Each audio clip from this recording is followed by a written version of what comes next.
Minds, Brains, and Programs by John Searle. Abstract. This article can be viewed as an attempt to explore the consequences of two propositions. 1. Intentionality in human beings (and animals) is a product of causal features of the brain. I assume this is an empirical fact about the actual causal relations between mental processes and brains. It says simply that certain brain processes are sufficient for intentionality. 2. Instantiating a computer program is never by itself a sufficient condition of intentionality. The main argument of this paper is directed at establishing this claim. The form of the argument is to show how a human agent could instantiate the program and still not have the relevant intentionality. These two propositions have the following consequences. 3. The explanation of how the brain produces intentionality cannot be that it does it by instantiating a computer program. This is a strict logical consequence of 1 and 2. 4. Any mechanism capable of producing intentionality must have causal powers equal to those of the brain. This is meant to be a trivial consequence of 1. 5. Any attempt literally to create intentionality artificially strong AI, could not succeed just by designing programs, but would have to duplicate the causal powers of the human brain. This follows from 2 and 4. Could a machine think? On the argument advanced here, only a machine could think, and only very special kinds of machines, namely brains, and machines with internal causal powers equivalent to those of brains. And that is why strong AI has little to tell us about thinking, since it is not about machines, but about programs, and no program by itself is sufficient for thinking. End of abstract. What psychological and philosophical significance should we attach to recent efforts at computer simulation of human cognitive capacities? In answering this question, I find it useful to distinguish what I call, quote, strong, end quote, AI from, quote, weak, end quote, or, quote, cautious, end quote, AI, artificial intelligence, end parentheses. According to weak AI, the principal value of the computer in the study of the mind is that it gives us a powerful tool. For example, it enables us to formulate and test hypotheses in a more rigorous and precise fashion.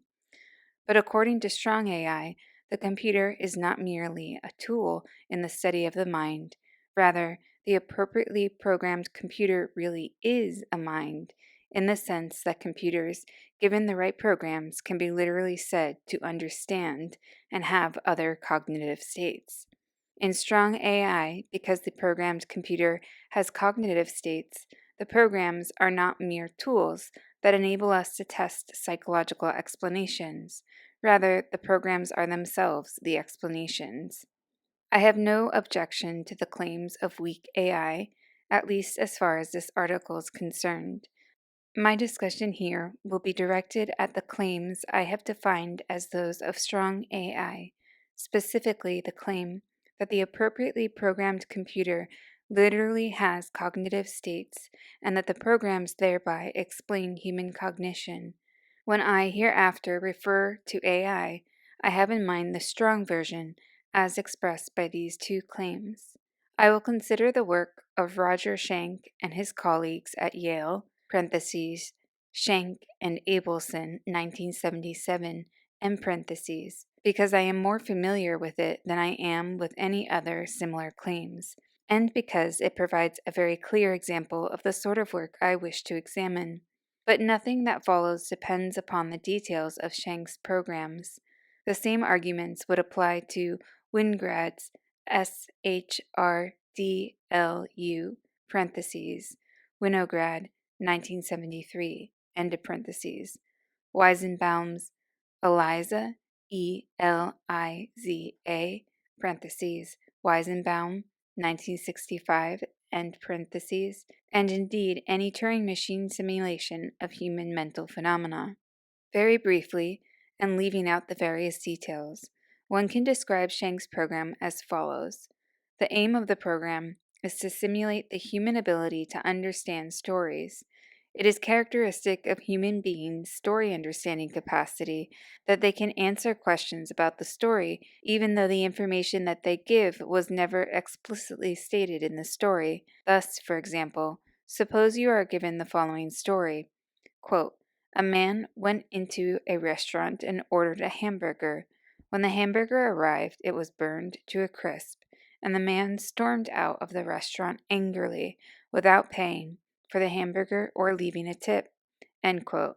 Now, if you are asked, quote, did the man eat the hamburger? End quote, you will presumably answer, quote, no, he did not. End quote. Similarly, if you are given the following story, quote, a man went into a restaurant and ordered a hamburger.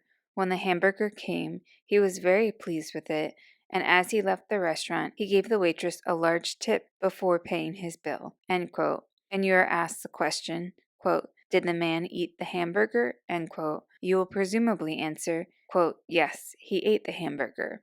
Now, Shank's machines can similarly answer questions about restaurants in this fashion. To do this, they have a, quote, representation, quote, of the sort of information that human beings have about restaurants, which enables them to answer such questions as those above, given these sorts of stories. When the machine is given the story and then asked the question, the machine will print out answers of the sort that we would expect human beings to give if told similar stories.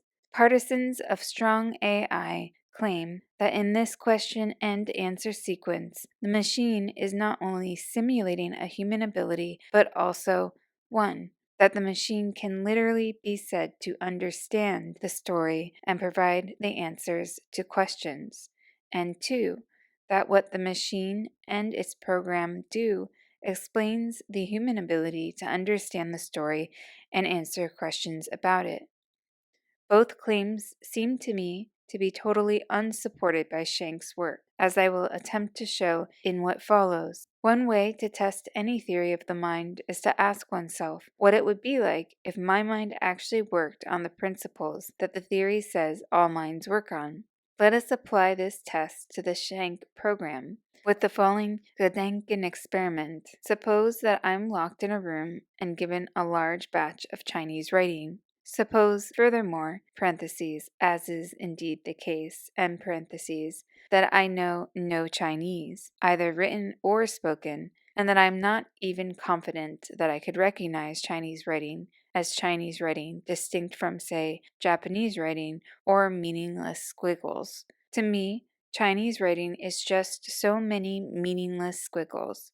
Now suppose further that after this first batch of Chinese writing, I am given a second batch of Chinese script together with a set of rules for correlating the second batch with the first batch. The rules are in English, and I understand these rules as well as any other native English speaker.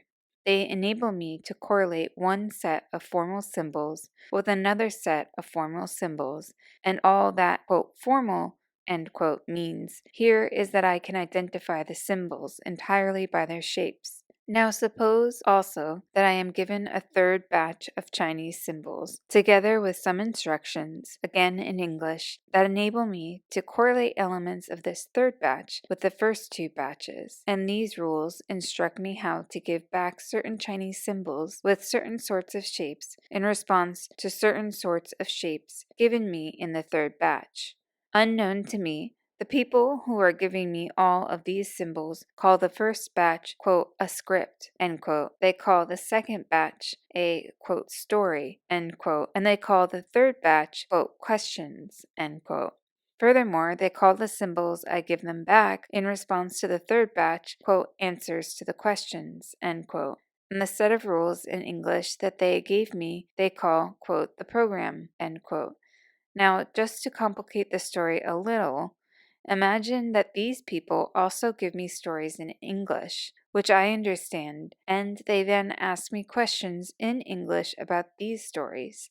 I give them back answers in English. Suppose also that after a while, I get so good at following the instructions for manipulating the Chinese symbols, and the programmers get so good at writing the programs that from the external point of view, that is, From the point of view of somebody outside the room in which I am locked, my answers to the questions are absolutely indistinguishable from those of native Chinese speakers. Nobody, just looking at my answers, can tell that I don't speak a word of Chinese. Let us also suppose that my answers to the English questions are, as they no doubt would be, indistinguishable from those of other native English speakers, for the simple reason that I am a native English speaker. From the external point of view, from the point of view of someone reading my answers, the answers to the Chinese questions and the English questions are equally good. But in the Chinese case, unlike the English case, I produce the answers by manipulating uninterrupted formal symbols. As far as the Chinese is concerned, I simply behave like a computer. I perform computational operations on formally specified elements. For the purpose of the Chinese, I am simply an instantiation of the computer program. Now, the claims made by Strong AI are that the programmed computer understands the stories and that the program in some sense explains human understanding.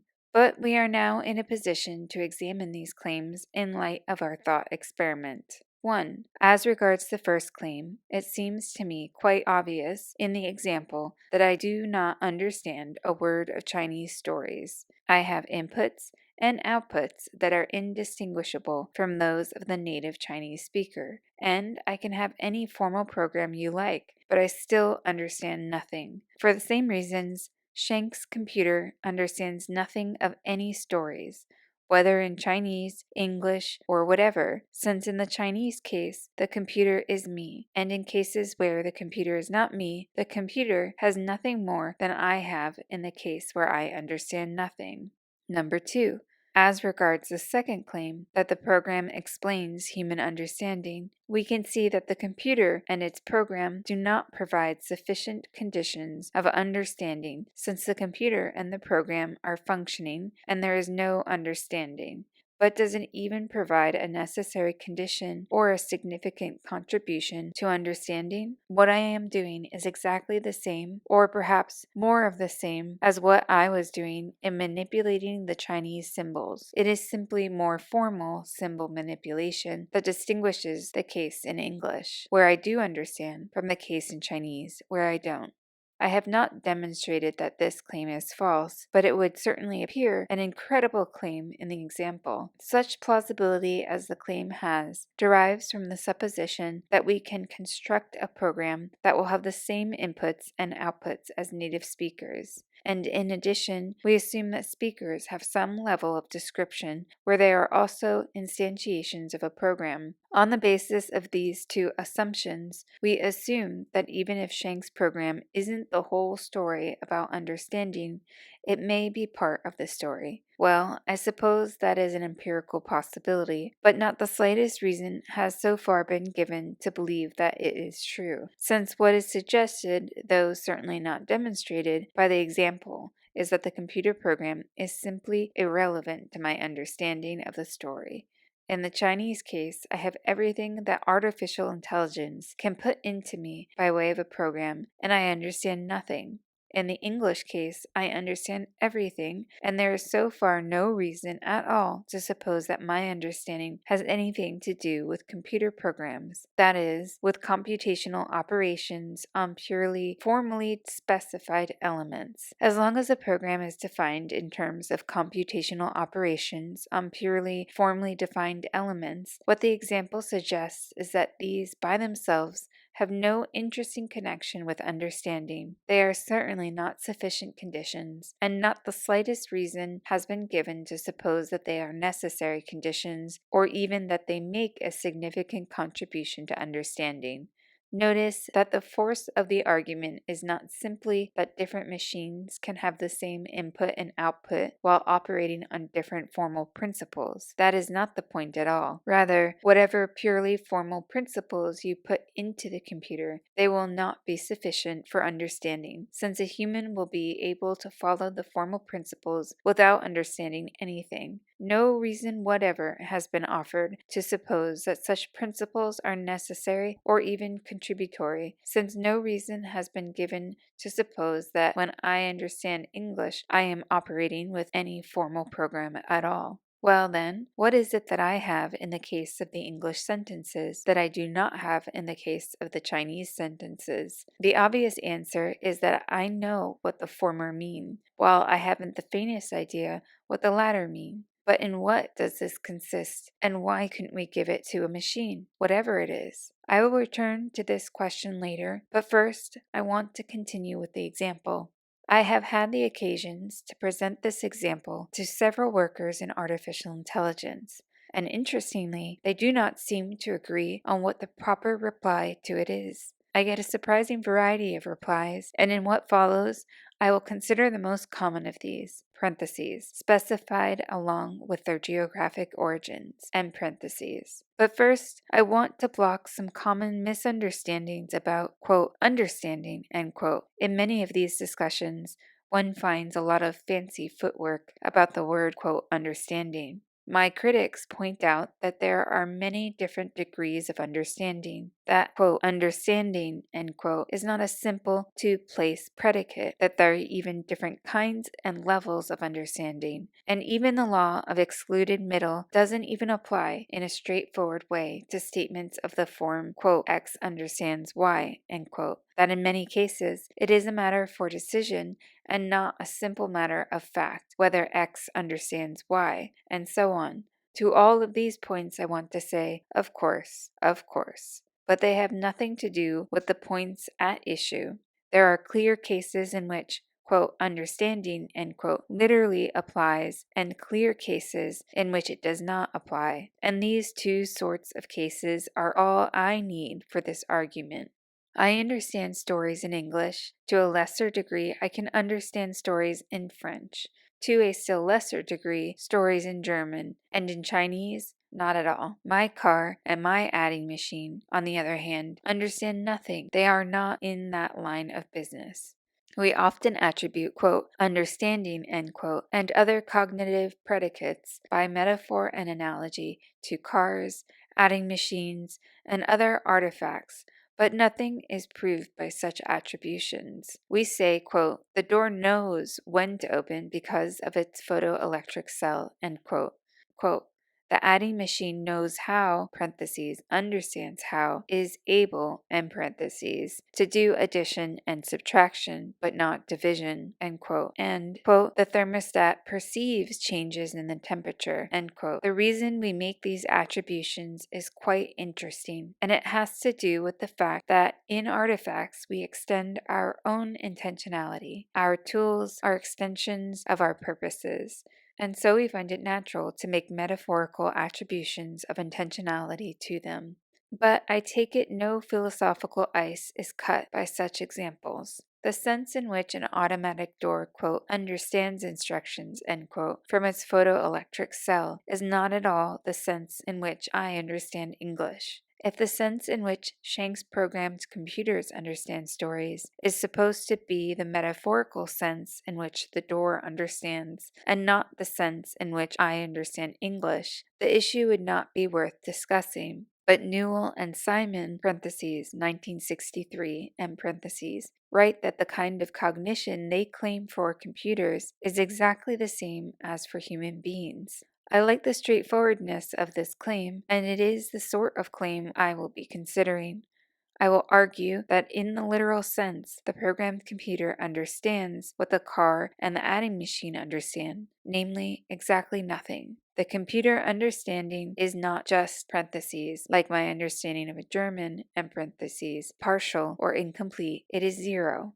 Now to the replies. 1. The system's reply, parentheses, Berkeley, end parentheses. Quote, while it is true that the individual person who is locked in the room does not understand the story, the fact is that he is merely part of a whole system, and the system does understand the story. The person has a large ledger in front of him in which are written the rules. He has a lot of scratch paper and pencils for doing calculations. He has, quote, data banks, end quote, of sets of Chinese symbols. Now, understanding is not being ascribed to the mere individual. Rather, it is being ascribed to this whole system of which he is a part, end quote. My response to the systems theory is quite simple.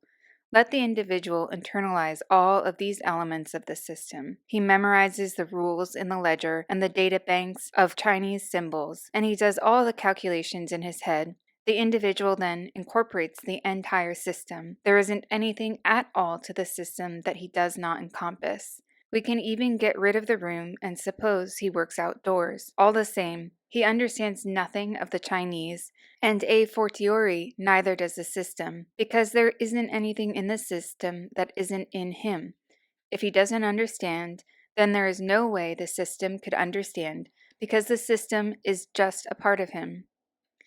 Actually, I feel somewhat embarrassed to give even this answer to the systems theory, because the theory seems to me so implausible to start with. The idea is that while a person doesn't understand Chinese, somehow the conjunction of that person and bits of paper might understand Chinese.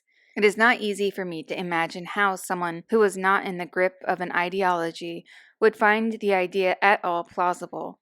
Still, I think many people who are committed to the ideology of strong AI will in the end be inclined to say something very much like this. So let us pursue it a little further. According to one version of this view, while the man in the internalized systems example doesn't understand Chinese in the sense that a native Chinese speaker does, because, for example, he doesn't know that the story refers to restaurants and hamburgers, etc., still, quote, the man as a formal symbol manipulation system, end quote, really does understand Chinese. The subsystem of the man that is the formal symbol manipulation system for Chinese should not be confused with the subsystem for English. So there are really two subsystems in this man. One understands English, the other Chinese, and, quote, it's just that the two systems have little to do with each other, end quote. But I want to reply, not only do they have little to do with each other, they are not even remotely alike. The subsystem that understands English, assuming we allow ourselves to talk in this jargon of subsystems for a moment, end quote. The subsystem that understands English, assuming we allow ourselves to talk in the jargon of, quote, subsystems, end quote, for a moment, end parentheses, knows that the stories are about restaurants and eating hamburgers. He knows that he is being asked about restaurants and that he is answering questions as best as he can by making various inferences from the content of the story, and so on. But the Chinese system knows none of this, whereas the English subsystem knows that, quote, hamburgers, end quote, refers to hamburgers. The Chinese subsystem knows only that, quote, squiggle, squiggle, end quote, is followed by, quote, squoggle, squoggle, end quote. All he knows is that various formal symbols are being introduced at one end and manipulated according to rules written in English, and other symbols are going out at the other end. The whole point of the original example was to argue that such symbol manipulation by itself couldn't be sufficient for understanding Chinese in any literal sense, because the man could write, quote, squoggle, squoggle, end quote, after, quote, squiggle, squiggle, end quote, without understanding anything in Chinese. And it doesn't meet that argument to postulate subsystems within the man, because the subsystems are no better off than the man was in the first place. They still don't have anything even remotely like what the English-speaking man, or subsystem, has. Indeed, in the case as described, the Chinese subsystem is simply a part of the English subsystem, a part that engages in meaningless symbol manipulation according to rules in English. Let us ask ourselves, what is supposed to motivate the system's reply in the first place? That is, what independent grounds are there supposed to be for saying that the agent must have a subsystem within him that literally understands stories in Chinese? As far as I can tell, the only grounds are that in the example, I have the same input and output as native Chinese speakers and a program that goes from one to the other. But the whole point of the examples has been to try to show that that couldn't be sufficient for understanding, in the sense in which I understand stories in English, because a person, and hence the set of systems that go to make up a person, could have the right combination of input, output, and program, and still not understand anything in the relevant literal sense in which I understand English. The only motivation for saying that there must be a subsystem in me that understands Chinese is that I have a program and I can pass the Turing test. I can fool native Chinese speakers, but precisely one of the points at issue is the adequacy of the Turing test. The example shows that there could be two, quote, systems, both of which pass the Turing test, but only one of which understands. And it is no argument against this point to say that since they both pass the Turing test, they must both understand, since this claim fails to meet the argument that the system in me that understands English has a great deal more than the system that merely processes Chinese. In short, the system's reply simply begs the question by insisting without argument that the system must understand Chinese. Furthermore, the system's reply would appear to lead to consequences that are independently absurd. If we are to conclude that there must be cognition in me on the grounds that I have a certain sort of input and output and a program in between, then it looks like all sorts of non-cognitive subsystems are going to turn out to be cognitive. For example, there's a level of description at which my stomach does information processing, and it instantiates any number of computer programs. But I take it we do not want to say that it has any understanding. For example, there is a level of description at which my stomach does information processing, and it instantiates any number of computer programs. But I take it we do not want to say that it has any understanding. But if we accept the system's reply, then it is hard to see how we avoid saying that the stomach, heart, liver, and so on are all understanding subsystems, since there is no principled way to distinguish the motivation for saying the Chinese subsystem understands from saying that the stomach understands. It is, by the way, not an answer to this point to say that the Chinese system has information as input and output, and the stomach has food and food products as input and output, since from the point of view of the agent, from my point of view, there is no information in either the food or the Chinese. The Chinese is just so many meaningless squiggles. The information in the Chinese case is solely in the eyes of the programmers and the interpreters, and there is nothing to prevent them from treating the input and output of my digestive organs as information if they so desire. This last point bears on some independent problems in strong AI, and is worth digressing for a moment to explain it. If strong AI is to be a branch of psychology, then it must be able to distinguish those systems that are genuinely mental from those that are not. It must be able to distinguish the principles on which the mind works from those on which non-mental systems work. Otherwise, it will offer us no explanations of what is specifically mental about the mental, and the mental-non-mental distinction cannot be just in the eye of the beholder, but it must be intrinsic to the systems. Otherwise, it would be up to any beholder to treat people as non-mental and, for example, hurricanes as mental, if he likes. But quite often in the AI literature, the distinction is blurred in ways that would in the long run prove disastrous to the claim that AI is a cognitive inquiry. McCarthy, for example, writes, quote, "Machines as simple as thermostats can be said to have beliefs, and having beliefs seems to be a characteristic of most machines capable of problem-solving performance," end quote, parentheses, McCarthy, 1979, end parentheses. Anyone who thinks strong AI has a chance as a theory of the mind ought to ponder the implications of that remark. We are asked to accept it as a discovery of strong AI that the hunk of metal on the wall that we use to regulate the temperature has beliefs in exactly the same sense that we, our spouses, and our children have beliefs, and furthermore that, quote, most, end quote, of the other machines in the room, telephone, tape recorder, adding machine, electric light switch, also have beliefs in this literal sense. It is not the aim of this article to argue against McCarthy's point, so I will simply assert the following without argument. The study of the mind starts with such facts as that humans have beliefs, while thermostats, telephones, and adding machines don't. If you get a theory that denies this point, you have produced a counterexample to the theory, and the theory is false.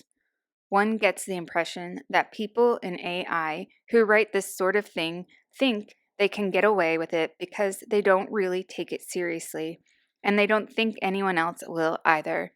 I propose for a moment at least to take it seriously. Think hard for 1 minute about what would be necessary to establish that a hunk of metal on the wall over there had real beliefs. Beliefs with direction of fit, propositional content, and conditions of satisfaction. Beliefs that had the possibility of being strong beliefs or weak beliefs, nervous, anxious, or secure beliefs, dogmatic, rational, or superstitious beliefs, blind faiths, or hesitant cogitations, any kind of beliefs. The thermostat is not a candidate, neither is stomach, liver, adding machine, or telephone. However, since we are taking the idea seriously, notice that its truth would be fatal to strong AI's claim to be a science of the mind. For now, the mind is everywhere. What we wanted to know is what distinguishes the mind from thermostats and livers, and if McCarthy were right, strong AI wouldn't have a hope of telling us that. 2. The robot reply, parentheses, Yale. Quote, suppose we wrote a different kind of program from Shank's program. Suppose we put a computer inside a robot, and this computer would not just take in formal symbols as input and give out formal symbols as output, but rather would actually operate the robot in such a way that the robot does something very much like perceiving, walking, moving about, hammering nails, eating, drinking, anything you like. The robot would, for example, have a television camera attached to it that enabled it to, quote, see. It would have arms and legs that enabled it to, quote, act. And all this would be controlled by its computer, quote, brain. Such a robot would, unlike Shank's computer, have genuine understanding and other mental states, end quote. The first thing to notice about the robot reply is that it tacitly concedes that cognition is not solely a matter of formal symbol manipulation, since this reply adds a set of causal relations with the outside world. But the answer to the robot reply is that the adding of such, quote, perceptual, end quote, and, quote, motor, end quote, capacities adds nothing by way of understanding, in particular or intentionality. But the answer to the robot reply is that the addition of such, quote, perceptual and, quote, motor capacities adds nothing by the way of understanding in particular or intentionality in general to Shank's original program. To see this, notice that the same thought experiment applies to the robot case. Suppose that instead of the computer inside the robot, you put me inside the room, and as in the original Chinese case, you give me more Chinese symbols with more instructions in English for matching Chinese symbols to Chinese symbols and feeding back Chinese symbols to the outside. Suppose, unknown to me, some of the Chinese symbols that come to me come from a television camera attached to the robot, and other Chinese symbols that I am giving out serve to make the motors inside the robot move the robot's legs or arms. It is important to emphasize that all I am doing is manipulating formal symbols. I know none of these other facts. I am receiving, quote, information from the robot's, quote, perceptual apparatus, and I am giving out, quote, instructions to its motor apparatus without knowing either of these facts. I am the robot's homunculus, but unlike the traditional homunculus, I don't know what's going on. I don't understand anything except the rules for symbol manipulation. Now, in this case, I want to say that the robot has no intentional states at all. It is simply moving about as a result of its electrical wiring and its program. And furthermore, by instantiating the program, I have no intentional states of the relevant type. All I do is follow formal instructions about manipulating formal symbols. Section 3. The Brain Simulator Reply, parentheses, Berkeley and MIT, end parentheses. Quote, suppose we design a program that doesn't present information that we have about the world, such as the information in Shank's scripts, but simulates the actual sequence of neuron firings at the synapses of the brain of a native Chinese speaker when he understands stories in Chinese and gives answers to them. The machine takes in Chinese stories and questions about them as input. It simulates the formal structure of actual Chinese brains in processing these stories, and it gives out Chinese answers as outputs. We can even imagine that the machine operates not with a single serial program, but with a whole set of programs operating in parallel in the manner that actual human brains presumably operate when they process natural language. Now, surely in such a case, we would have to say that the machine understood the stories, and if we refuse to say that, wouldn't we also have to deny that native Chinese speakers understood the stories? At the level of synapses, what would or could be different about the program of the computer and the program of the Chinese brain? Before countering this reply, I want to digress to note that it is an odd reply for any partisan of artificial intelligence, parentheses, or functionalism, etc., and parentheses, to make. I thought the whole idea of strong AI is that we don't need to know how the brain works to know how the mind works. The basic hypothesis, or so I had supposed, was that there is a level of mental operations consisting of computational processes over formal elements that constitute the essence of the mental and can be realized in all sorts of different brain processes, in the same way that any computer program can be realized in different computer hardwares, or the assumptions of strong AI. The mind is to the brain as the program is to the hardware, and thus we can understand the mind without doing neurophysiology. If we had to know how the brain worked to do AI, we wouldn't bother with AI. However, even getting this close to the operation of the brain is still not sufficient to produce understanding. To see this, imagine that instead of a monolingual man in a room shuffling cymbals, we have the man operate an elaborate set of water pipes with valves connecting them. When the man receives the Chinese symbols, he looks up in the program, written in English, which valves he has to turn on and off. Each water connection corresponds to a synapse in the Chinese brain, and the whole system is rigged up so that after doing all the right firings, that is, after turning on all the right faucets, the Chinese answers pop out at the output end of the series of pipes. Now, where is the understanding in this system? It takes Chinese as input, it simulates the formal structure of the synapses of the Chinese brain, and it gives Chinese as output. But the man certainly doesn't understand Chinese, and neither do the water pipes. And if we are tempted to adopt what I think is the absurd view that somehow the conjunction of man and water pipes understands, remember that in principle, the man can internalize the formal structure of the water pipes and do all the, quote, neuron firings, end quote, in his imagination. The problem with the brain simulator is that it is simulating the wrong things about the brain. As long as it simulates only the formal structure of the sequence of neuron firings at the synapses, it won't have simulated what matters about the brain, namely its causal properties, its ability to produce intentional states. And that the formal properties are not sufficient for the causal properties is shown by the water pipe example. We can have all the formal properties carved off from the relevant neurobiological causal properties. 4. The combination reply, parentheses, Berkeley and Stanford, end parentheses. Quote, while each of the previous 3 replies might not be completely convincing by itself as a refutation of Chinese room counterexample, if you take all 3 together, they are collectively much more convincing and even decisive. Imagine a robot with a brain-shaped computer lodged in its cranial cavity. Imagine the computer programmed with all the synapses of a human brain. Imagine the whole behavior of the robot is indistinguishable from human behavior. And now think of the whole thing as a unified system, and not just as a computer with inputs and outputs. Surely, in such a case, we would have to ascribe intentionality to the system, end quote. I entirely agree that in such a case, we would find it rational and indeed irresistible to accept the hypothesis that the robot had intentionality as long as we knew nothing more about it. Indeed, besides appearance and behavior, the other elements of the combination are really irrelevant. If we could build a robot whose behavior was indistinguishable over a large range of human behavior, we would attribute intentionality to it, pending some reason not to. We wouldn't need to know in advance that its computer brain was a formal analog of the human brain. But I really don't see that this is any help to the claims of strong AI, and here's why. According to strong AI, instantiating a formal program with the right input and output is a sufficient condition of, indeed, is constitutive of, intentionality. As Newell, parentheses, 1979, and parentheses, puts it, the essence of the mental is the operation of a physical symbol system.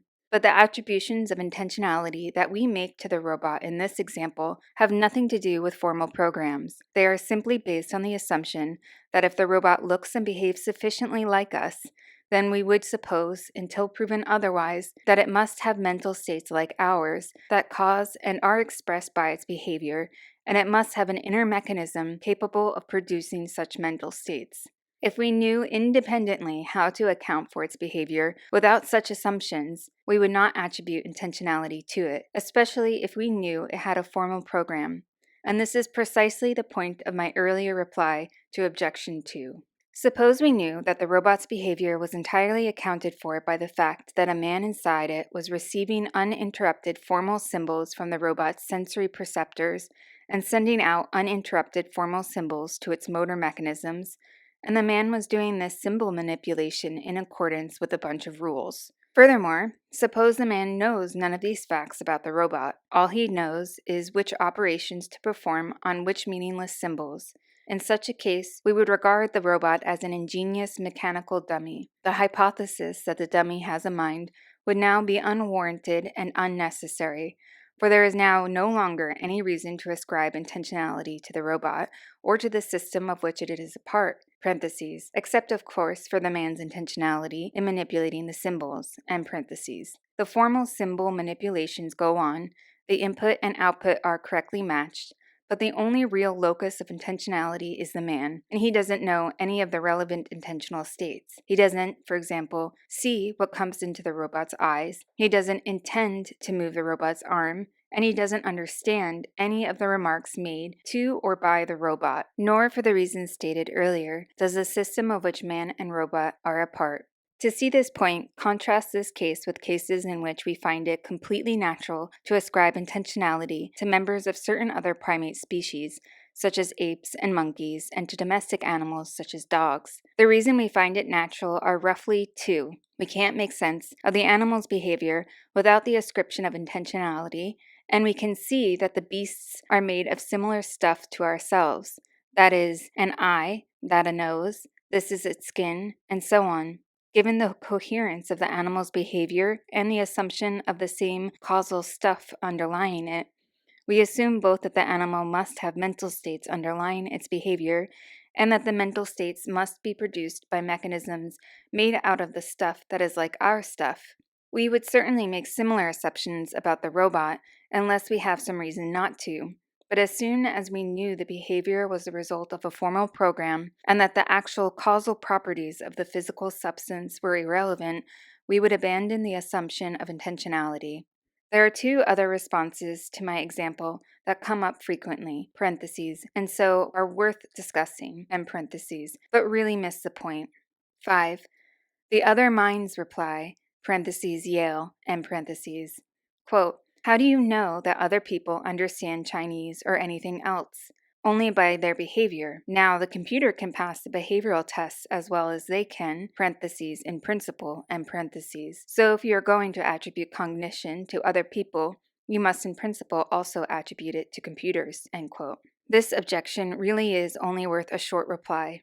The problem in this discussion is not about how I know that other people have cognitive states, but rather what it is that I am attributing to them when I attribute cognitive states to them. The thrust of the argument is that it couldn't be just computational processes and their output, because the computational processes and their output can exist without the cognitive state. It is no answer to this argument to feign anesthesia. In cognitive science, one presupposes the reality and knowability of the mental in the same way that in physical sciences, one has to presuppose the reality and knowability of physical objects. 6. The many mansions reply, Berkeley, quote, your whole argument presupposes that AI is only about analog and digital computers, but that just happens to be the present state of technology. Whatever these causal processes are that you say are essential for intentionality, assuming you are right,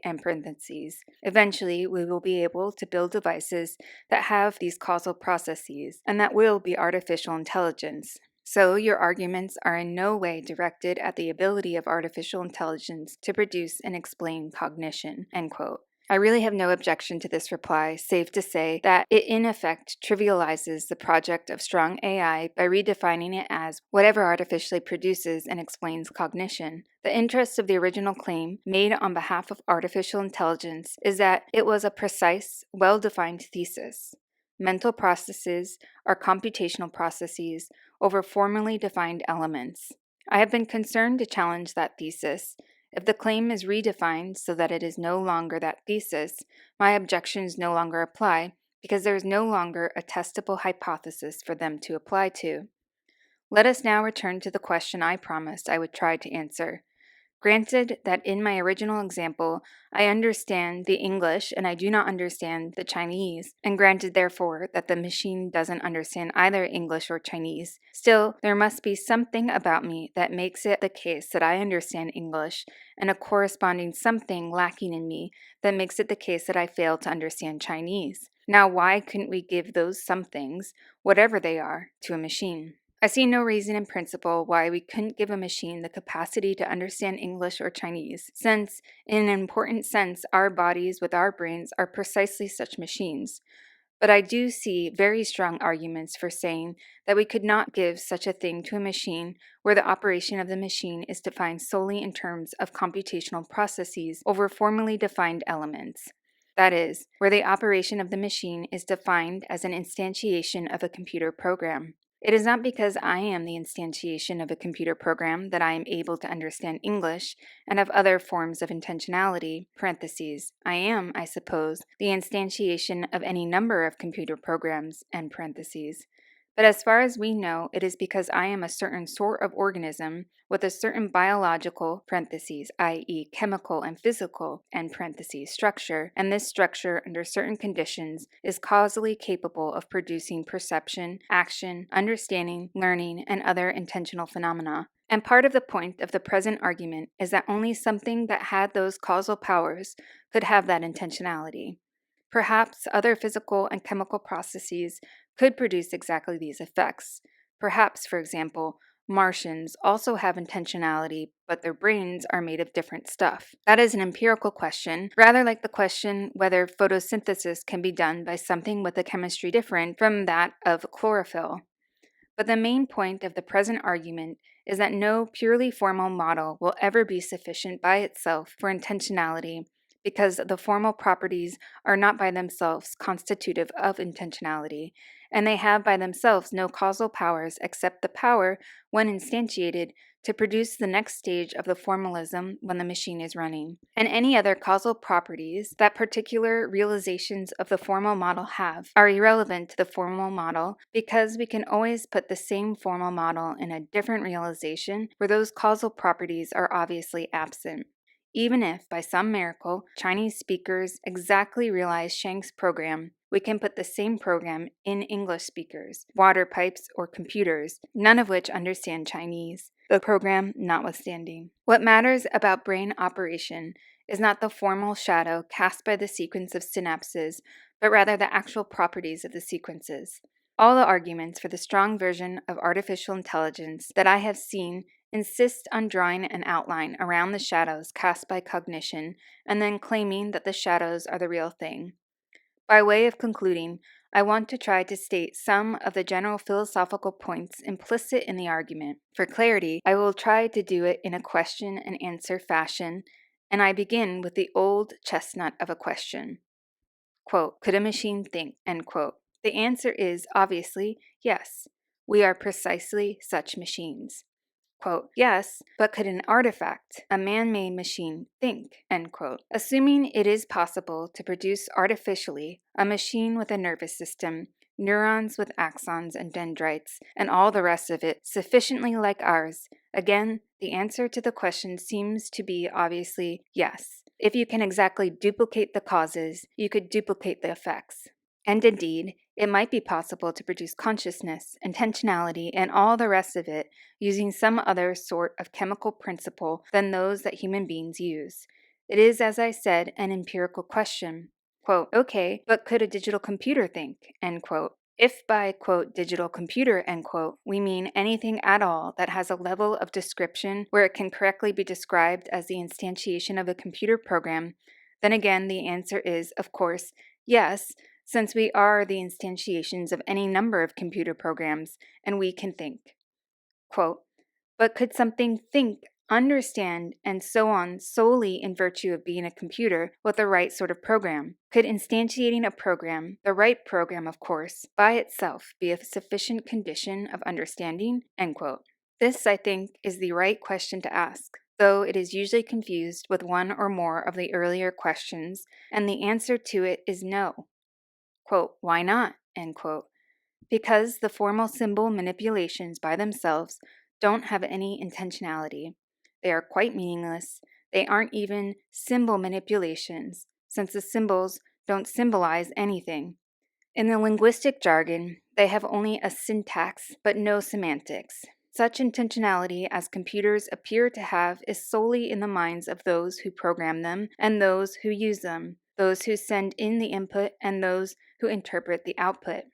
The aim of the Chinese room example was to try to show this by showing that as soon as we put something into the system that really does have intentionality, parentheses, a man, and parentheses, and we program him with formal program, you can see that the formal program carries no additional intentionality. It adds nothing, for example, to a man's ability to understand Chinese. Precisely that feature of AI that seems so appealing, the distinction between the program and the realization, proves fatal to the claim that simulation could be duplication. The distinction between the program and its realization in the hardware seems to be parallel to the distinction between the level of mental operations and the level of brain operations. And if we could describe the level of mental operations as a formal program, then it seems we could describe what was essential about the mind without doing either introspective psychology or neurophysiology of the brain.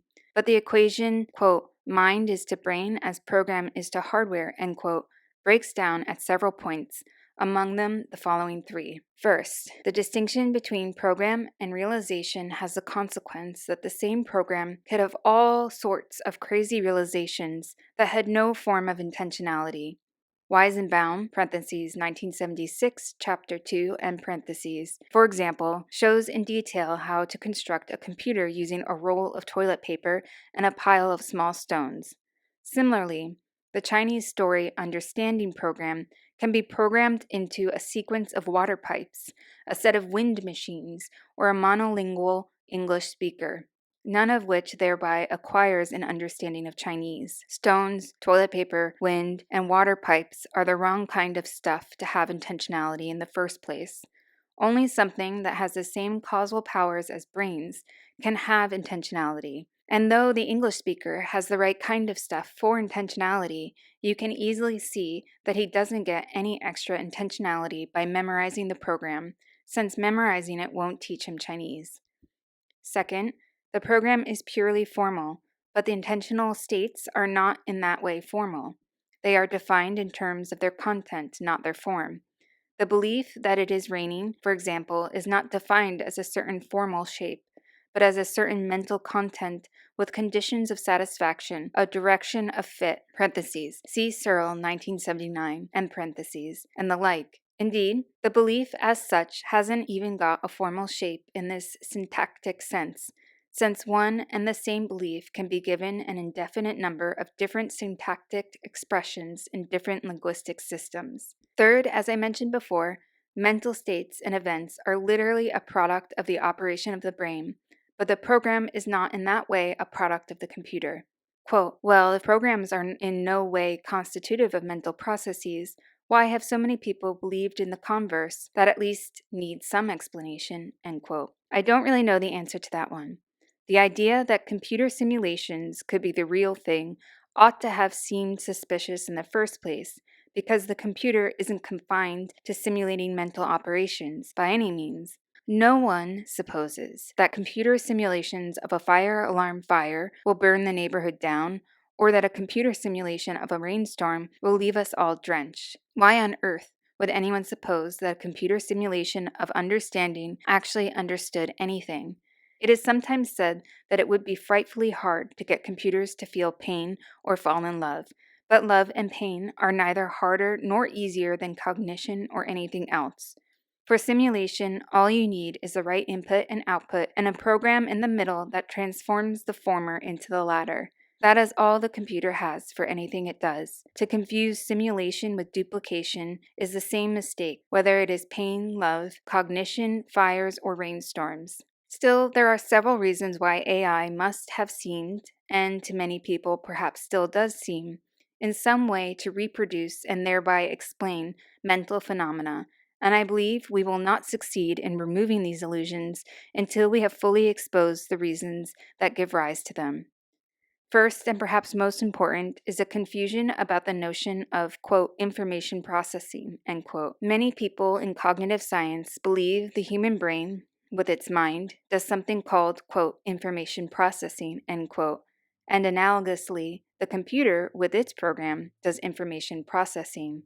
But fires and rainstorms, on the other hand, don't do information processing at all.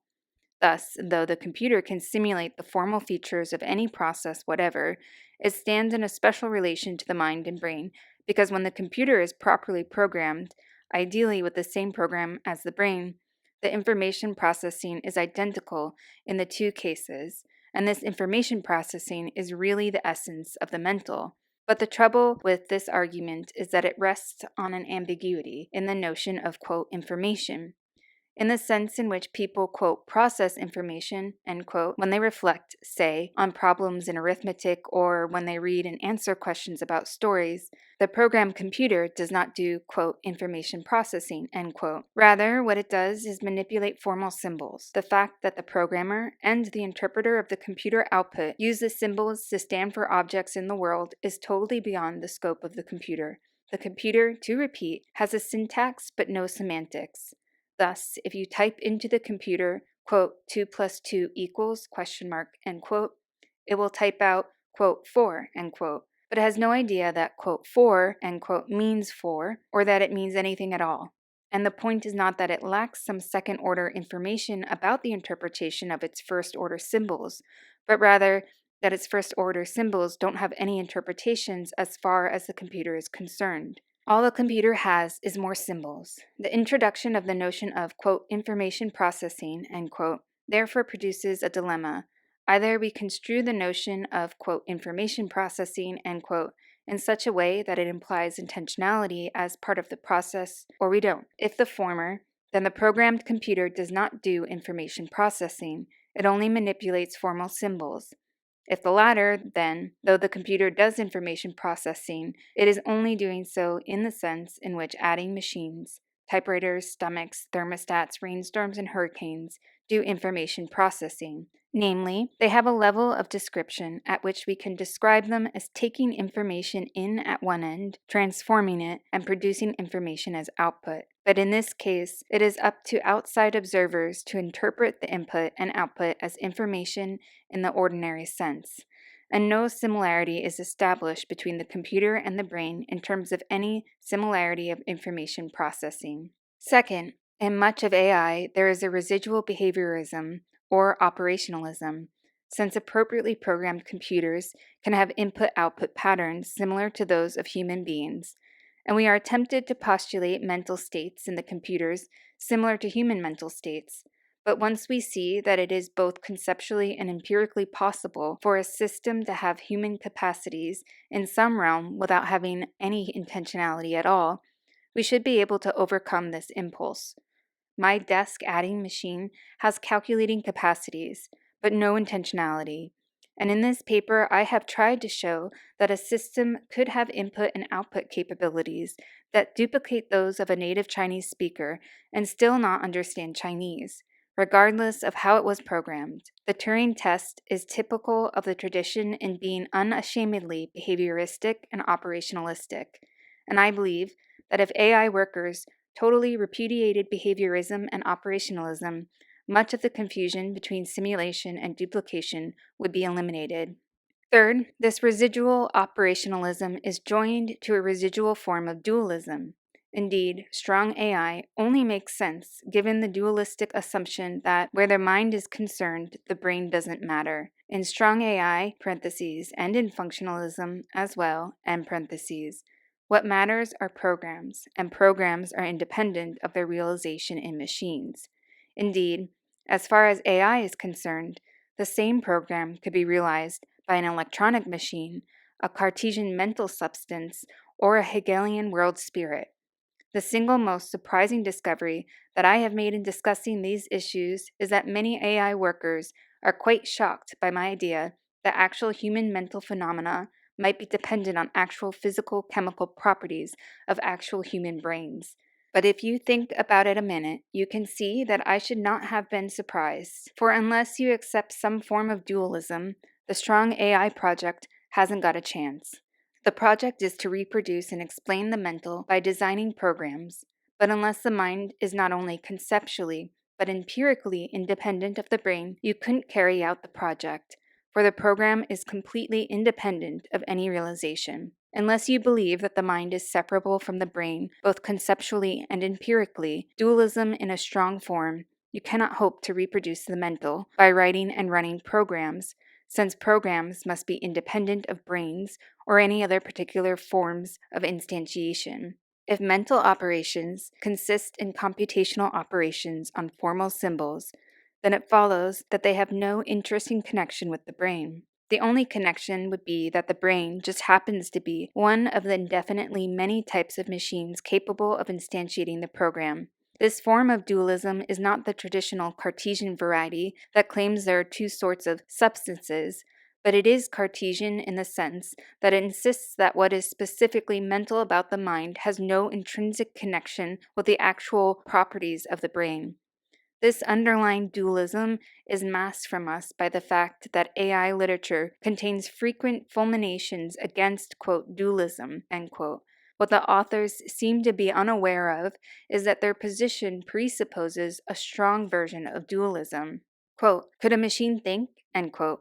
My own view is that only a machine could think, and indeed, only very special kinds of machines, namely brains and machines that had the same causal powers as brains. And that is the main reason strong AI has had little to tell us about thinking, since it has nothing to tell us about machines. But its own definition, it is about programs, and programs are not machines. Whatever else intentionality is, it is a biological phenomenon, and it is as likely to be as causally dependent on the specific biochemistry of its origins as lactation, photosynthesis, or any other biological phenomena. No one would suppose that we could produce milk and sugar by running a computer simulation of the formal sequences in lactation and photosynthesis. But where the mind is concerned, many people are willing to believe in such a miracle because of a deep and abiding dualism. The mind, they suppose, is a matter of formal processes and is independent of quite specific material causes in the way that milk and sugar are not. In defense of this dualism, the hope is often expressed that the brain is a digital computer. Parentheses, early computers, by the way, were often called, quote, electronic brains, end quote, end parentheses. But that is no help. Of course, the brain is a digital computer. Since everything is a digital computer, brains are too. The point is that the brain's causal capacity to produce intentionality cannot consist in its instantiating a computer program, since for any program you like, it is possible for something to instantiate that program and still not have any mental states. Whatever it is that the brain does to produce intentionality, it cannot consist in instantiating a program, since no program by itself is sufficient for intentionality.